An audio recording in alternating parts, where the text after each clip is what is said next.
one's going to come to you.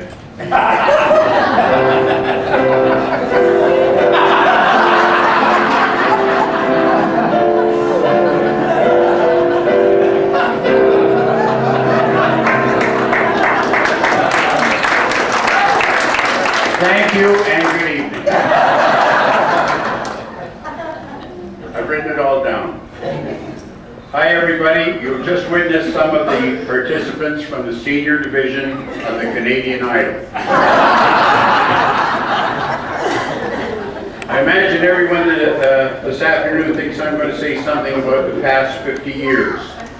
Life with the lovely Lorraine, family, friends, and so on, but I don't think that this is the time or the place for that. Gee, that was my best joke. I apologize for having notes. As I grow older, my memory is not as good as it once was, and neither is the rest of me. I forget a lot of things, and having notes helps. Growing old is tough. I'm at an age now that if I was a bottle of wine, I'd be worth a lot of money. For us old people, happy hour is a nap.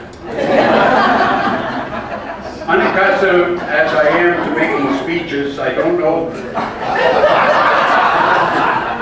I was to make one until I got my orders this morning. So I thought back 50 years to the speech I gave at our wedding dinner. It wasn't very good. I flubbed a couple of lines, forgot other lines. I didn't do well. For some unknown reason, the only thing I could think of was, tonight's the night.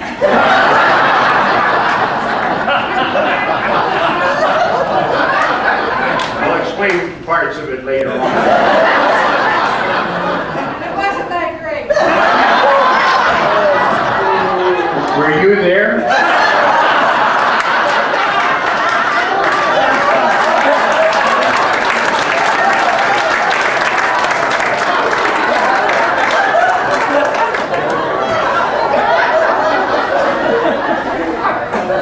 50-some-odd years ago, when I first met Lorraine, I had a religious happening. I felt God reach down from heaven, pull my hair and say, "This is the one for you, dummy." A few dates became a serious relationship, and we all know when you fall in love, it's the most glorious 2.5 days of your life.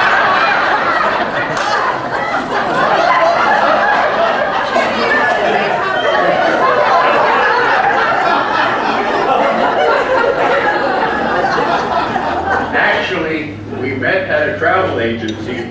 Lorraine was looking for a vacation, and I was the last resort. I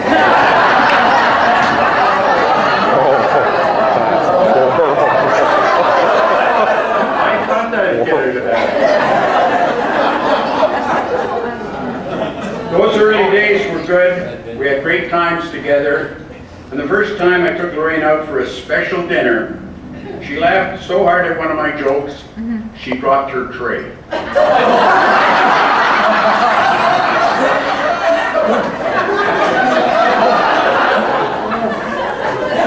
After dating for about a year, we parted ways. And in brackets it says, she dumped me.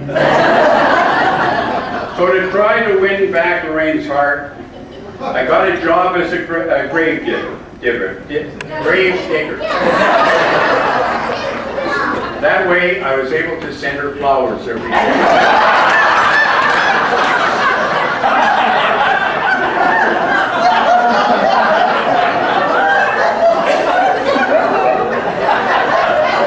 Now I know you'll find this next part hard to believe, but I disappointed a lot of women when I got married. But that allowed me to just concentrate on disappointing one. And you guys all know that when you get married, you give up the things. Like the will to live.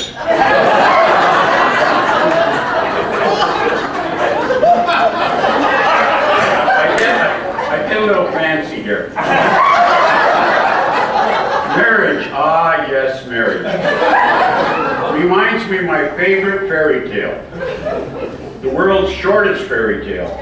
A guy asks a girl, "Will you marry me?" She replied, "No," and he lived happily ever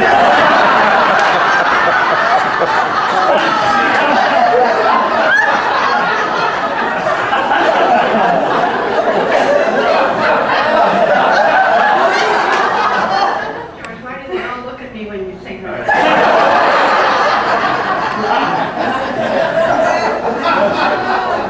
I think you know her. But I'll never forget, I take you back 50 years now. I'll never forget that magic moment, April 28, 1956, when Lorraine said, "I do." Unfortunately, she said it right after the minister asked if anyone objected to the marriage.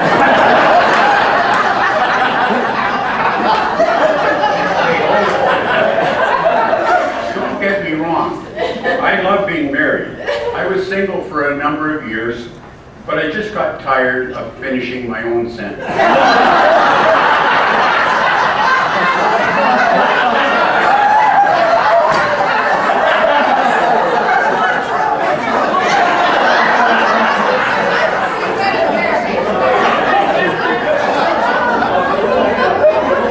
Through the years, there were times that Lorraine thought I was the world's greatest lover. But she hasn't been able to catch me at it yet. I hope everybody got to see the fine gift I gave Lorraine on our silver anniversary. That was at the time that I announced that I had been happily married for 25 years, and Lorraine said she had been happily married for 5 years.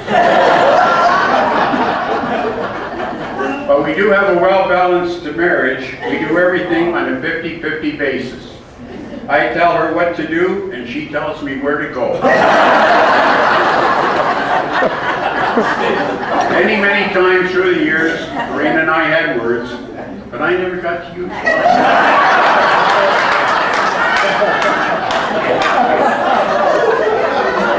But whenever we do have a disagreement, we solve it by compromise. I admit I'm wrong, and she forgives me. Some of you complimented me on my weight loss on my new diet. Now listen, people, I don't eat while my wife is talking.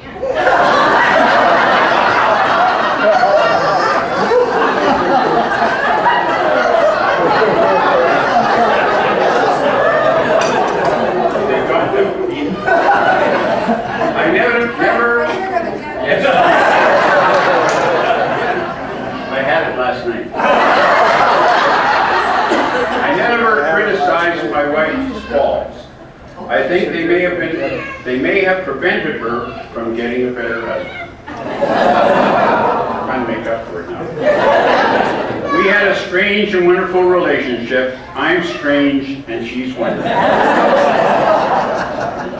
In closing, I want to thank you all for helping Lorraine and I in celebrating our 50 years of wedded bliss and following the instructions about no gifts.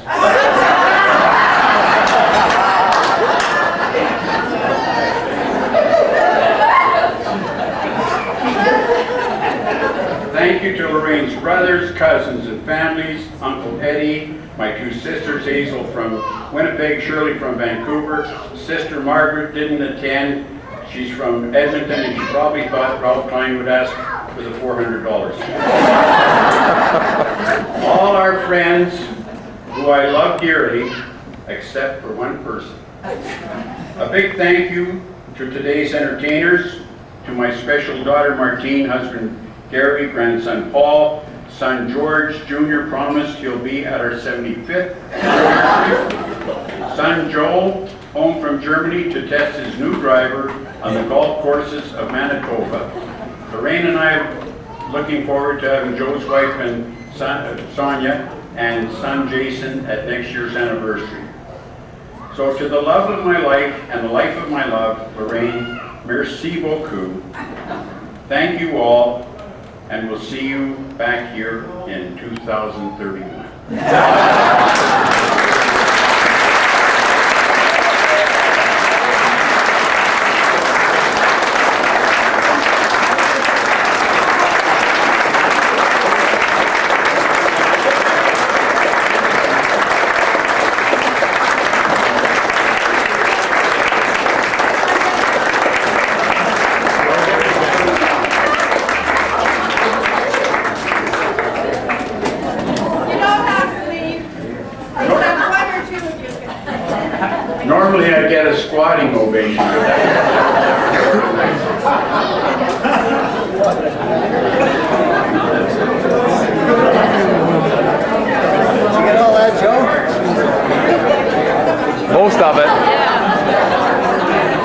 tell the joke that my dad told me a long time ago. I should probably go up and tell it.